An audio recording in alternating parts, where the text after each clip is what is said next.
पठाणी वेश, चिखलामध्ये तो सगळा चिकटलेला अंगाला असा सगळे, आणि तो पडून राहिलेला होता. दिवस उजाडायला लागल्यानंतर हे सगळे आपले जे सोल्जर्स आहेत ते त्याच्या भोवती गेले गन्स रोखून. हा आडवा पडल्या पडल्या सांगत राहिला की मेरी कुछ गलती नाही साहब, मैं तो सिविलियन हूं, आप जो बोलोगे मैं बताऊंगा. मला उलट मी तुम्हाला जास्ती माहिती सांगतो. कर्नल बाली त्याच्यापर्यंत आला. पुन्हा कर्नल बालीला निर्णय घ्यायचा एका माणसाच्या जीवाविषयी. तो पडल्या पडल्या आरडाओरडा करतोय, त्याचा आरडाओरडा ऐकला सगळा. कर्नल बाली मग याला म्हणाला की साले आज तो तू बच गया, चल इसको छोड़ देते हैं. म्हणून तो निघाला. तेवढ्यात त्याच्या सेकंड इन कमांडने त्याच्या पाठीवर हात ठेवला आणि तो म्हणाला, साहब ये 5 लोग थे, हमने 4 को तो मार दिया, इसको जिंदा छोड़ के क्या करेंगे.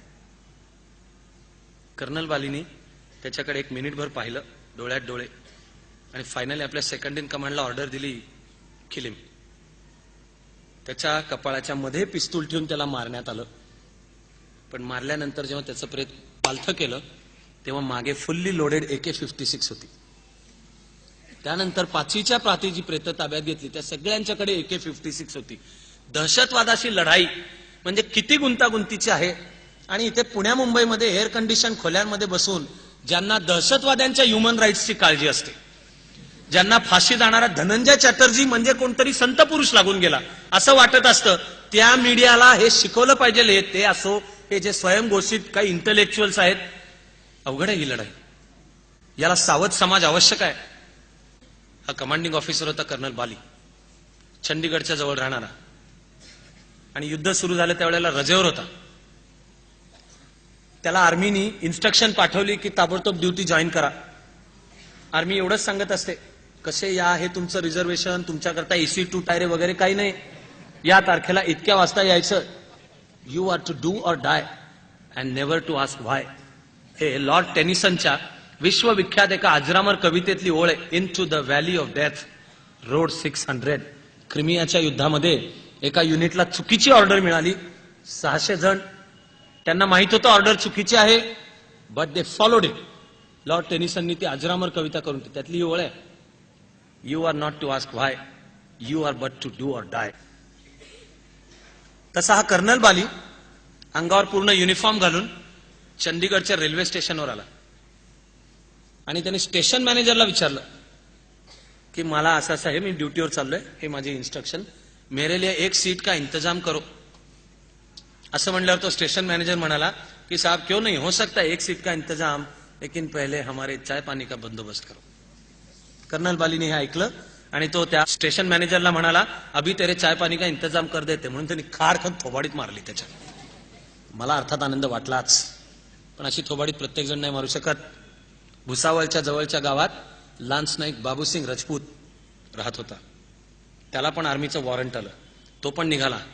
घरात फक्त वृद्ध आईवडील, त्यातले वडील आजारी, म्हणून त्याने आईवडिलांना टेम्पो ट्रॅक्समध्ये भरलं. त्याचा प्लॅन भुसावळमधल्या हॉस्पिटलमध्ये आईवडिलांना रवाना करायचं आणि मग भुसावळमध्ये जी ट्रेन मिळेल पुढची ती घेऊन ड्युटी जॉईन करायला जायचं.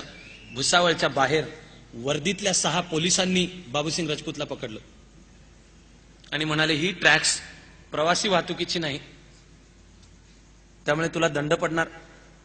बाबूसिंग राजपूत सांगत राहिले, ठीक आहे ना, दंड तर दंड, जो दंड, पण हे माझं वॉरंट, मी ड्युटीवर चाललोय सीमेवर लढण्यासाठी म्हणून, ह्यांना नुसता दंड नको होता. 6 पोलीस त्याला म्हणाले, पैसे टाक. बाबूसिंग राजपूत चिडला आणि त्यांनी त्यातल्या एका पोलिसाची गचांडी पकडली. वर्दीतल्या आणि ड्युटीवर असलेल्या पोलीसची गचांडी पकडली म्हणजे इंडियन पिनल कोड सेक्शन 353 खाली हा अपराध झाला, ऑब्स्ट्रक्टिंग गव्हर्नमेंट वर्क.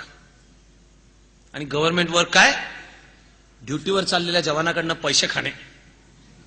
म्हणून बाबूसिंग राजपूतला अरेस्ट झाली. ती रात्र बाबूसिंग राजपूतनी पोलीस कस्टडीत काढली. दुसऱ्या दिवशी त्याला मॅजिस्ट्रेट समोर हजर करण्यात आलं. मॅजिस्ट्रेट शहाणा असला पाहिजे. मॅजिस्ट्रेटने बाबूसिंग राजपूतला सोडून दिलं. बाबूसिंग राजपूत घरी गेला आणि विष घेऊन त्याने आत्महत्या केली. पाकिस्तानच्या गोळ्यांचा जो बेदरकारपणे सामना करू शकत होता, ज्याचा पराभव पाकिस्तान करू शकत नाही, त्याचा पराभव आमच्याच देशातला भ्रष्टाचार करू शकतो. गाईसालला त्याच वर्षी एक ऍक्सिडेंट झाला. ऍक्सिडेंटमध्ये 550 जण मेली. 550तली 450हून जास्ती जण ईशान्य भारतामध्ये ड्युटीवर चाललेले भारतीय जवान होते. एकाच रुळांच्या वर समोरासमोरून आलेल्या 2 फास्ट ट्रेन्स आल्या आणि टक्कर झाली. कशा आल्या, दिल्लीकडून आसाममध्ये जाणारी जी ट्रेन अप ट्रॅकवरनं जायला पाहिजे होती ती डाऊन ट्रॅकवरनं आली. त्याच वेळेला डाऊन ट्रॅकवरनं दुसरी ट्रेन होती. ज्या स्पॉटला गाईसाला ऍक्सिडेंट झाला त्याच्या 3 स्टेशन्स अलीकडे 90 किलोमीटर अंतर ही चुकीची ट्रेन क्रॉस करत आली आहे. तिथे जो एक लाईन्समन होता ज्यांनी फक्त खटका ओढून ट्रॅक बदलायचा होता तो लाईन्समन दारू पिऊन पळून गेलेला होता. त्यामुळे ती ट्रेन अप ट्रॅकवरनच येत डाऊन ट्रॅकवरनच येत राहिली. 3 स्टेशनवर त्यांना ग्रीन सिग्नल मिळाला. तो मिळाल्याने झोपेत दिला का? दारू प्यालेला होता का तो? का ज्यांनी सिग्नल द्यायला पाहिजे तो पळून गेलेला, जा रे तू दाखव रे, कुठली तरी ट्रेन असते तुझा तू सिग्नल दाखव रे. कर्तव्य चुकवणारं राष्ट्र ज्याची ख्याती हजारो वर्षांच्या वैभवामध्ये जर असेल की ही माणसं दिलेला शब्द पाळणारी आहेत, आपलं काम करणारी आहेत. ऍक्सिडेंट 450 भारतीय जवान मेले. आता मी तुम्हाला सांगतो की कारगिलमध्ये भारतीय जवान किती मेले. ती संख्या 364. 1.5 महिना जी लढाई चालली त्या लढाईमध्ये मेले 364. एक दिवस ड्युटीवरनं लाईन्समन पळून गेला आणि तिघांनी चुकीचा सिग्नल दाखवला. अपघातामध्ये मेलेले भारतीय जवान आहेत 450. आपला जास्ती मोठा शत्रू पाकिस्तान नाहीये, चीन नाहीये. आज आम्ही आमचे जास्ती मोठे शत्रू होऊन बसलेलो आहोत आणि युद्धाच्या कहाण्या ऐकायच्या आणि पराक्रमाचे विचार करायचे.